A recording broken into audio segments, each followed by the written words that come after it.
Good afternoon, everyone. We have a lot of news today, and I have quite a few announcements for you, so let's get to it. First, on behalf of the President and the White House, we express our deepest condolences to the family of New York police officer Islam, who made the ultimate sacrifice in defense of his fellow New Yorkers. As the funeral services are held in New York City today, everyone at the White House is keeping the officer's family, friends, and fellow NYPD law enforcement officers in our thoughts and prayers. The President has always, and will always, proudly stand with our men and women in blue. May God bless Officer Islam and the other individuals who were tragically killed in this senseless act of violence. In other news, President Trump's working visit to Scotland was a huge success. In less than 48 hours, President Trump brokered the biggest, most impactful trade deal in history and prevented a war in Asia for the second time since he took office. We have never had a president who wields the full power of the United States to negotiate good deals for our country and its people like President Trump. This is what maximum leverage looks like. On the peace front, President Trump helped deliver an immediate and unconditional ceasefire between Thailand and Cambodia. The two countries were engaged in a deadly conflict that had displaced more than 300,000 people until President Trump stepped in to put an end to it. The president spoke directly on the phone with the acting Prime Minister of Thailand and the Prime Minister of Cambodia to inform both leaders that unless they brought their conflict to an end, there would be no trade discussions or agreements with the United States. Almost immediately afterward, a peace was brokered that will save thousands of lives and allowed for trade negotiations with these countries to resume, and they have. The president has now ended conflicts between Thailand and Cambodia, Israel and Iran, Rwanda and the Democratic Republic of the Congo, India and Pakistan, Serbia and Kosovo, and Egypt and Ethiopia. This means President Trump has brokered, on average, about one peace deal or ceasefire per month during his 6 months in office. It's well past time that President Trump was awarded the Nobel Peace Prize. I know the topic of Israel is on everyone's mind. I have an update from Special Envoy Steve Witkoff, who I got off the phone with this morning. Special Envoy Witkoff and Ambassador Huckabee had a very productive meeting with Prime Minister Netanyahu and other officials today in Israel on the topic of delivering much-needed food and aid to Gaza. President Trump is a humanitarian with a big heart, and that's why he sent Special Envoy Witkoff to the region in an effort to save lives and end this crisis. Tomorrow, Special Envoy Witkoff and Ambassador Huckabee will be traveling into Gaza to inspect the current distribution sites and secure a plan to deliver more food and meet with local Gazans to hear firsthand about this dire situation on the ground. The Special Envoy and the Ambassador will brief the President immediately after their visit to approve a final plan for food and aid distribution into the region, and we will provide more details for all of you once that plan is approved and agreed on by the President of the United States. On the trade front, the President secured a historic trade agreement with the European Union that puts America first and fundamentally strengthens the economic relationship between the two largest economies in the world. This deal delivers on two of President Trump's core promises on trade, supercharging America's manufacturing capacity and opening up foreign market access to American businesses. The deal guarantees that American businesses will have unprecedented levels of access to the European Union markets to export our American-made goods. Also, as part of this agreement, the EU will purchase $750 billion in U.S. energy to strengthen our energy dominance, reduce European reliance on adversarial sources, and narrow our trade deficit with the EU.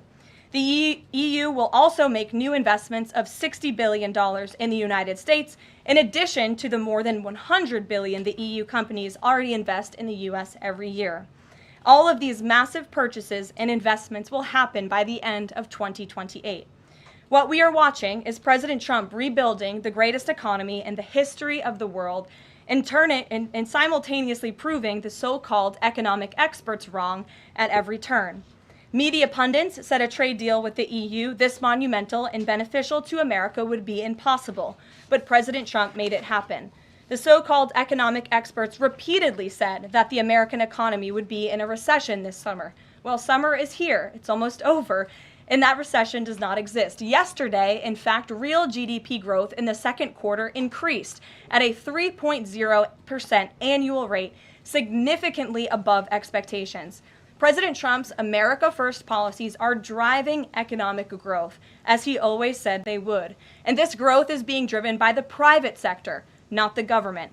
Federal government spending fell for a second straight quarter, while real business fixed investment rose by nearly 2% following its first quarter surge.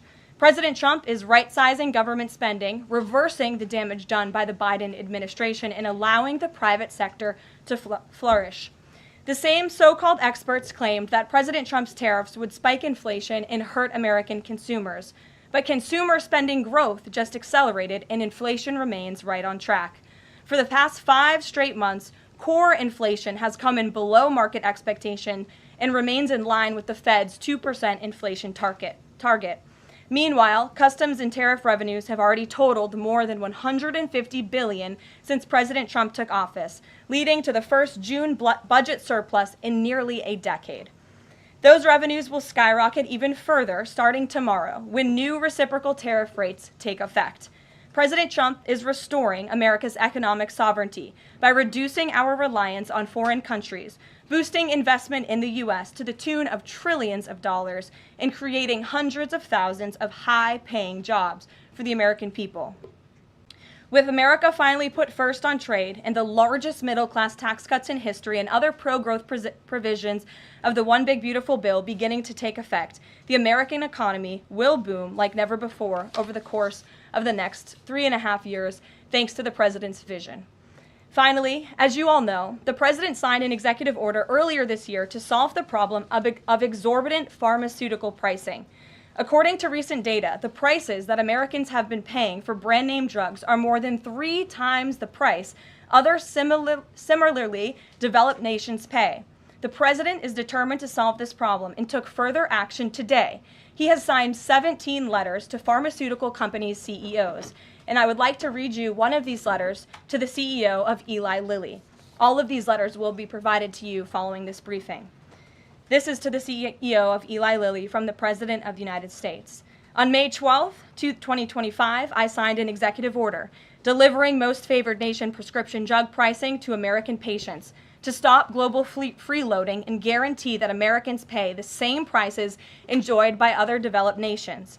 Right now, brand name drugs in the United States are up to 3 times higher on average than anywhere else for the identical medicines. This unacceptable burden on hardworking American families ends with my administration. Most proposals the Trump administration has received to resolve this critical issue promised more of the same, shifting blame and requesting policy changes that would result in billions of dollars in handouts to industry. Moving forward, the only thing I will accept from drug manufacturers is a commitment that provides American families immediate relief from the vastly inflated drug prices and an end to the free ride of American innovation by European and other developed nations. Accordingly, I'm calling on Eli Lilly and Company and every manufacturer doing business in our great country to take the following actions within the next 60 days. Extend the most favored nation pricing to Medicaid, guarantee most favored nation pricing for newly launched drugs, return increased revenues abroad to American patients and taxpayers, provide for direct purchasing at most favored nation pricing. The President's team, including Secretary Kennedy and Administrator Oz, stand ready to implement these terms. The President expects to further engage with them immediately in good faith to deliver relief for American families. Make no mistake, a collaborative effort towards achieving global pricing parity would be the most effective path for companies, the government, and American patients. But if you refuse to step up, we will deploy every tool in our arsenal to protect American families from continued abusive drug pricing practices. Americans are demanding lower drug prices, and they need them today. Other nations have been freeloading on U.S. innovation for far too long, and it is time they pay their fair share. I look forward to your binding commitments to each of these goals by September 29th, 2025, and my team stands ready to assist with implementation questions. Thank you for your immediate attention to this vital national priority. Signed, President Donald J. Trump. Again, to the CEO of Eli Lilly. This letter, in its form, has been designed for each of the 17 major drug and pharmaceutical companies in the United States, and we're happy to provide you the full list. And I believe you will see all 17 letters popping on Truth Social very shortly, so you can look out for those, and I'm happy to take any further questions. Before we get to questions, I do have one other announcement from the White House and from the President. We are proud to announce that the construction of the new White House ballroom will begin. For 150 years, presidents, administrations, and White House staff have longed for a large event space on the White House complex that can hold substantially more guests than currently allowed. President Trump has expressed his commitment to solving this problem on behalf of future administrations and the American people. The White House is one of the most beautiful and historic buildings in the world. Yet the White House is currently unable to host major functions, honoring world leaders in other countries without having to install a large and unsightly tent approximately 100 yards away from the main building's entrance. The White House State Ballroom will be a much-needed and exquisite addition of approximately 90,000 total square feet of innately designed and carefully crafted space with a seated capacity of 650 people, which is a significant increase from the 200-person seated capacity in the East Room of the White House. In recent weeks, President Trump has held several meetings with members of the White House staff, the National Park Service, the White House Military Office, and the United States Secret Service to discuss design features and planning. President Trump has chosen McCreary Architects as the lead architect, which is well known for their classical architectural design and based right here in our nation's capital. The construction team will be headed by Clark Construction, and the engineering team will be led by AECOM. The project will begin in September 2025, and it is expected to be completed long before the end of President Trump's term. President Trump and other donors have generously committed to donating the funds necessary to build this approximately $200 million structure. The United States Secret Service will provide the necessary security enhancements and modifications. The White House ballroom will be substantially separated from the main building of the White House, but at the same time, its theme and architectural heritage will be almost identical. The site of the new ballroom will be where the small, heavily changed and reconstructed East Wing currently sits. The East Wing was constructed in 1902 and has been renovated and changed many times, with a second story added in 1942. White House Chief of Staff Susie Wiles has provided the following statement. President Trump is a builder at heart and has an extraordinary eye for detail. The President and the Trump White House are fully committed to working with the appropriate organizations to preserve the special history of the White House while building a beautiful ballroom that can be enjoyed by future administrations and generations of Americans to come. In the White House, we will continue to provide the American public and all of you in the press with updates on this project at whitehouse.gov/visit. And if you go there shortly, you will be able to see renderings and visuals of what this ballroom will look like, both the exterior and the interior. I have provided some photos for all of you in the room today. This is the interior of the ballroom space. It's quite beautiful. And then this is the exterior of the ballroom space. As you can see, it will come off of the executive mansion as it sits today, and the East Wing will be modernized and renovated. We're happy to answer any further questions on that, Jennifer. Since you're so eager, I will go to you, but first, as always, I want to start with our new media seat, Ben Weingarten. Why don't you go ahead, Ben? Thank you. In light of the release, the declassification of the annex to the Durham report today, beyond any potential prosecutions, the outcomes of which will likely be uncertain, what does the President believe justice for Russiagate ought to entail? Might it include restitution for those whose lives were upended as a consequence of Russiagate, and perhaps a major reorganization of the national security apparatus? Well, I think a major organization of the national security apparatus, at least here at the White House within the National Security Council, has indeed taken place, and the President entrusts his current CIA director, John Ratcliffe, and our ODNI director, Tulsi Gabbard, to make the necessary changes to ensure classified intelligence, especially that could implement or hurt the national security of our country, does not make its way into the hands of irresponsible actors who want to politicize that intelligence for their own end. Since you brought up the declassification report that was put out by Senator Grassley today, I'm glad you brought it up, because this should be a story every outlet in this room should be covering. This is further evidence that Hillary Clinton approved the Russia hoax against President Trump. Her campaign financed it. Again, she approved approved it, and the FBI and the CIA were both weaponized to, as our director of CIA has said, accelerate this hoax against then candidate and former President Trump. To answer the heart of your question, the president wants to see justice served, and he trusts the Attorney General and the Department of Justice to implement that justice and hold these people accountable. One more question, briefly, Sure. if I may, on a totally different topic.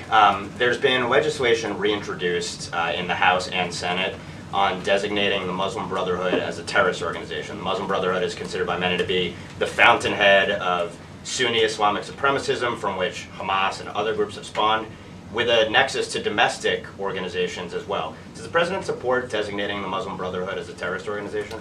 Frankly, I'm not sure because I haven't talked to him, and I would never want to get ahead of the National Security Council on specific designations. It sounds like something this administration would support, but we can get a firm answer for you. How's that? Thank you. Thanks for being here. Jennifer, go ahead. Eager beaver today. How much of the East Wing will be torn down? The entire East Wing or just parts of it? So the East Wing is going to be modernized. The necessary construction will take place. And for those who are housed in the East Wing, including the Office of the First Lady, the White House Military Office, the White House Visitors Offices, those offices will be temporarily relocated while the East Wing is being modernized. And then on Israel-Gaza, there are some reports that negotiations with Hamas might not be continuing. Did you get any updates from Steve Witkoff on that? I did. Special Envoy Witkoff is actively talking with our counterparts in Israel about that, and he wants to give some grace to the president so he can fully brief the president on what he's learning on the ground in both Israel and Gaza. But the president put out a very strong statement on Truth Social this morning, which I'm sure you saw, and he said the quickest way to end this entire conflict, the humanitarian crisis that we've seen, and the crisis in Israel that of course started on October 7th when Hamas brutally kidnapped and raped innocent Israelis, that terrible terrorist attack, is for Hamas to surrender, to release all of the hostages, and to end this conflict. And that's what the president wants to see. He's made that very clear. But the special envoy will be in Gaza tomorrow, as I shared with you previously. Josh. Can you give us a little more clarity on the tariff timing? You said that the reciprocals will take effect tomorrow. Yes. Does that include the new auto rates, for instance, on Japan, Korea, the EU? Is this all coming effective tomorrow?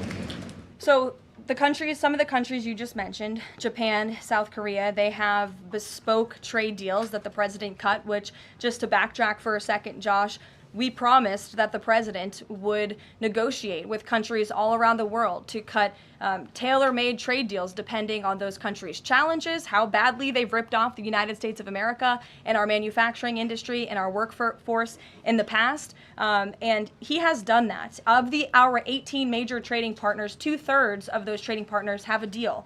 We've sent out 17 letters to countries around the world. And the rest of those countries that either do not have a deal or have a letter, they will be hearing from this administration by the midnight deadline tonight. So yes, tomorrow, August 1st, the reciprocal rates will be going into effect. If more deals are cut between now and midnight, I will never count out the president. You've seen him do it before. He cut 3 deals in one day very recently. So we'll see what happens. I do know foreign leaders are ringing his phone, realizing this deadline is a real thing for them tomorrow, and they're bringing offers to the table. And we were reporting that the president wants to meet David Solomon of Goldman Sachs today. Can you say what they'll discuss, if anything, in that meeting? I won't discuss the president's private meetings from this podium, and it hasn't taken place yet unless he gives me liberty to do so. And finally, have you talked with the president about his position on the stock trading ban bill before Congress? He obviously had pretty loaded comments about Senator Hawley. There's some reporting that they've since spoken. What is his position on the current status of that bill? The president has spoken to Senator Hawley, who called him, and the president took that call. As the president said in the Roosevelt Room yesterday, conceptually, he of course supports the idea of ensuring that members of Congress and United States senators who are here for public service cannot enrich themselves. And the reason that this idea to put a ban on stock trading for members of Congress is even a thing is because of Nancy Pelosi. I mean, she is rightfully criticized because she makes, I think, $174,000 a year, yet she has a net worth of approximately $413 million. In 2024, Nancy Pelosi's stock portfolio, this was a fascinating statistic to me, grew 70% in 1 year in 2024, and her portfolio outperformed every single large hedge fund in that same year, and even more than doubled the returns of Warren Buffett's Berkshire Hathaway. So I think the president stands with the American people on this. He doesn't want to see people like Nancy Pelosi enriching themselves off of public service and ripping off their constituents in the process. As for the mechanics of the legislation and how it will move forward, the White House continues to be in discussions with our friends on Capitol Hill. Emily, in a new seat today. Thanks, Caroline. I wanted to ask about this report that the president wants to host a G20 meeting at Trump-Durrell. How is he going to do that, considering all the preparations that have been going on in South Africa? And also, would that be seen as his businesses possibly profiting from hosting this kind of meeting? I would reject that premise entirely. We have announcements and details forthcoming on the G20, but my understanding is no firm announcement is ready to be made at this time. I did see the report, but we're not in a place to confirm it just yet. Michelle? Just on the tariffs, what are the logistics for imposing those? Does the president have to sign an executive order tonight? What's the timing of that? Yes, and he will be signing an executive order at some point this afternoon or later this evening. And as always, we'll keep you posted when that happens, and it will be released from our office. And there's some of these countries that have they all had contact with U.S. officials, or are there some countries that are going to get letters that have had no opportunity to negotiate with the United States? Well, there's a lot of countries that I know have reached out. I believe it's upwards of 200 countries around the world have reached out to the trade and tariff team. Of course, as I said previously and the president said, we're going to prioritize our key trading partners, which we have done. Like I said, of the 18, 2/3 of those we have cut these tailor-made deals with. But I do know that the trade team has been working around the clock to try to be in correspondence with as many countries as possible. But if they haven't heard from us yet, they will in the form of a letter or an executive order by midnight tonight. We'll go to the back. Sure, go ahead. In the back left. Thank you. Amanda, yes. Thank you very much. I have a talk ask about the U.S. Amanda, you can go on. U.S. and South Korea tariff negotiations. At the tariff negotiation between South Korea and the United States concluded yesterday. President Trump stated on his SNS, Truth Social, that he would announce the specific details of the investment in the United States at the South Korea-United States summit in 2 weeks. My question is this tariff negotiation a final agreement, or is further negotiation necessary? Well, yes, as you know, the president met with representatives of the Republic of South Korea here at the White House yesterday, and they did, in fact, reach a deal. And South Korea will pay a 15% tariff rate, including 15% on autos, while providing historic market access to American goods like autos and rice. Korea will purchase $100 billion in American energy by 2028. And the centerpiece of this deal is that South Korea has agreed to invest $350 billion at the president's direction to revitalize American industry. 90% of those profits will go to the United States government to help pay down our debt and for other matters at the president's choosing. So it was a very successul meeting yesterday. When is set up the further U.S.-South Korea summit day? I'll get you something on that. I don't have it at my fingertips. Okay, Amanda. Thank you, Caroline. There are a number of congressional Republicans who have raised the alarm about the fact that roughly 80% of pharmaceuticals are either manufactured or their precursors are manufactured in either China or India. There are some pieces of legislation, some recommendations, which include either onshoring, nearshoring, or friendshoring, those components of that. Do you know if the president intends to throw the weight of the executive behind that? I don't have any updates for you at this time. I do have an update on our EU trade deal. I stand corrected. It's not $60 billion in investments. It's $600 billion in investments. I want to make that very clear. And I personally watched the president behind closed doors with the European president in Scotland negotiating this deal. And he got the most juice out of that squeeze that he could. And he was constantly looking out for America's interests. So I just wanted to clarify that one point. Deanna. Thanks, Caroline. For the countries that don't have a deal yet, should we be looking at the April 2nd chart at all? Or is he negotiating and talking about having a set tariff rate, 10%, 20%? Those discussions are taking place with the trade team today, and again, we'll provide further guidance with that executive order once it is signed, and the answer to that question will be in that executive order. Is he looking to provide any more extensions today after his phone call with Mexico? Is there any other conversations like that? I do know that other foreign leaders around the world have reached out, and if the president decides to share the conclusions of those calls with all of you, he will do so himself. But I do want to reiterate what the president said about Mexico. Mexico is still paying tariffs. They're paying a 25% tariff on fentanyl, 25% tariff on cars, a 50% tariff on steel, aluminum, and copper. And additionally, Mexico has agreed to immediately terminate its non-tariff trade barriers, of which there are many. And as the president said, we will continue to talk to Mexico over the next 90 days with the goal of signing a larger trade deal.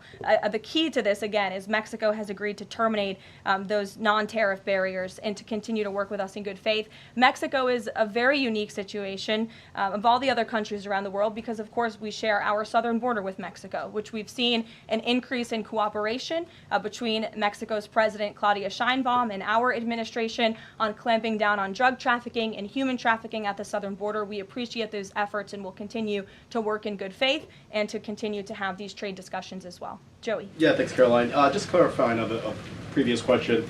President Trump has indicated he's been looking at either 15% or 20% baseline universal tariff. Has he landed on one of those yet? I won't get ahead of the president on that baseline announcement. And then secondly, what did Treasury Secretary Bessent mean yesterday when he called the new Trump accounts for newborns a, quote, backdoor to privatizing Social Security? Does the administration view this new Trump accounts as a way to, in the long term, perhaps privatize Social Security? What the Secretary of Treasury was saying and what this administration believes is that these Trump newborn accounts, which is an incredibly creative and great provision that was in the One Big Beautiful Bill for newborn babies and families and future generations of Americans, will help supplement, not substitute, Social Security. The Trump administration is wholeheartedly committed to protecting Social Security. The president did it in his first term. He's doing it again in this term. But these newborn accounts are another revenue stream for young people to watch their money grow throughout their lives and to one day be able to access those funds so they can hopefully build a home and live the American dream. Jake. Just one follow-up on tariffs and then one not. Is the president at all considering extending the August 12th China deadline at all? Is that in consideration? So look, on China, you heard from the president on Air Force One when we were returning from Scotland. You've heard from the Treasury Secretary as well, Ambassador Jameson Greer. They just spent 2 days in Geneva for their third round of talks with China. And the current policy, the current trade program that we have going with China right now as it stands will decrease our deficit by $5 billion this year. So we are moving in the right direction when it comes to China. And Secretary Bessent and Ambassador Greer continue to be in direct communication with our Chinese counterparts. But is the deadline, is it extension on the table potentially from that August 12th deadline as it stands? I don't think so, but I'll let the Secretary of Treasury speak on that because he's leading these negotiations. Reagan, go ahead. Thanks, Caroline. There's growing frustration that more of Trump's nominees haven't been confirmed. Why does the president think Senate Republicans are so behind, and has he had any further conversations with Leader Thune about it? The president has had many conversations with his friends in the United States Senate about advancing his nominees, his judicial nominees through this process. It is critical that we get these good attorneys in these positions so that we can end the weaponization of justice, so we can have true law and order in our country. It's unfortunate the Democrats are playing political games, but the president has made it clear to Senate Republicans they need to do everything in their power to advance the president's nominees as well. Kelly, go ahead. Caroline, thank you. 2 questions real quickly. Sure. Nigeria. Congressman Chris Smith, Republican from New Jersey, is calling upon the President of the United States to do something in terms of imposing perhaps sanctions on Nigeria for the persecution of Christians living in the northern part of Nigeria by radical Islamic groups. Has he contacted the President yet? And do you know if there's any action that the President will take? I'm not tracking a call between the president and the head of Nigeria. I know the president wholeheartedly condemns the persecution of Christians or, frankly, of people of any faith all over the world, but I don't have any updates for you in terms of sanctions in this part of the world. My second question, Caroline, deals with immigration here in America. As you know, a lot of deportation has been going on. ICE has been going after violent criminals that are here illegally, and rightly so. In the midst of that, there are some evangelical pastors who are stating that it may have gone to a point of being indiscriminate and actually getting innocent people, like members of the clergy. Has the president and has ICE looked at that to see how they can actually go after those violent criminals, but also make sure that members of the clergy are still not being deported? Well, look, the administration has always maintained the position that anyone who illegally crosses our nation's borders is subject to deportation. That's just the law of the land, and we must be a nation that enforces our laws. But the priority from ICE, of course, is to deport, detain, arrest, and remove violent illegal aliens and criminals from our country. And they have been doing that at the rate of thousands of illegal violent criminals every single week, especially in Democrat-run sanctuary cities where these illegal violent criminals have been given a safe haven and have essentially been immune from our nation's laws under the previous administration. That's not happening anymore because of this president and Secretary Noem in the Department of Homeland Security. And we are going to be a nation of laws. And as we've said repeatedly, if you came here illegally, you are subject to deportation. But the priority are those public safety threats that we must remove from our communities. Thank you so much, Caroline. Two questions. So what Hamas hardens its position and Israel provides aid? Do you have any new information on the hostages that need aid too? And second question, we heard President Trump criticize President Macron and Prime Minister Starmer for their statement about recognizing a Palestinian state. What is the president's position on recognizing a Palestinian state, and will he recognize Israeli sovereignty in Judea and Samaria? I can answer both of those questions for you. On the second question about a Palestinian state, the president expressed his displeasure and his disagreement with the leaders of France, the United Kingdom, and Canada. He feels as though that's rewarding Hamas at a time where Hamas is the true impediment to a ceasefire and to the release of all of the hostages. So to your first question, the president wants to see all of the hostages released. He cares deeply about this. He has met with many of the former hostages, many of the families of those who have loved ones who are still being held hostage in Gaza. I have met with them too. It is absolutely devastating what these poor people have been through, and the president is always thinking about them, and that's why he's designated his special envoy Steve Witkoff, who's doing a tremendous job to release the hostages and to end this conflict. But the president has always said the last remaining hostages, now there are 20 living hostages in Gaza, will always be the hardest because Hamas is unfortunately using these innocent people as bargaining chips. But nevertheless, we are committed to seeing this come to an end. Elizabeth. Thanks, Caroline. Part of the settlement with Brown prohibits it from performing transgender procedures or prescribing hormone, puberty blockers, that type of thing. Will eliminating these types of procedures be a priority for the Trump administration in negotiations with other universities? I can tell you that ending the chemical castration of children in our country is a priority of this administration. We've talked to many of these universities about it, but the president has also taken very strong action to cut off the funding for any medical institution in this country that provides those barbaric procedures. The Brown University agreement, since you brought it up, is yet another win to root out anti-Semitic behavior on our nation's college campuses and unlawful racial discrimination.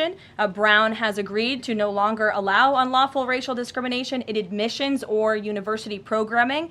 They have agreed to provide access to all relevant data and information to rigorously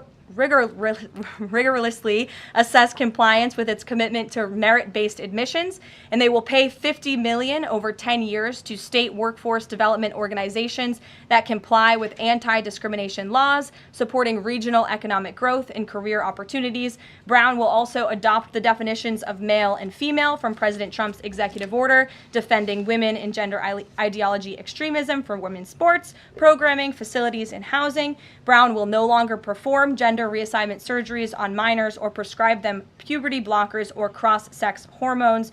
And Brown will take steps to improve the campus climate for Jewish students and combat anti-Semitism on their campus. This is yet another huge win for American students and for those who love our country and want to abide by our country's laws. On the topic of defending women from gender ideology extremism and helping women's sports, the president will be signing an executive order at 4 o'clock today with some very famous professional athletes whom I'm sure you all know. And that executive order will be focused on strengthening athletics in our country and making America healthy again. And we are going to re-implement the presidential fitness test in America's schools, which is, I think, something all Americans can get behind. So you'll hear from the president in 2 hours, and we will see you all there. Thank you.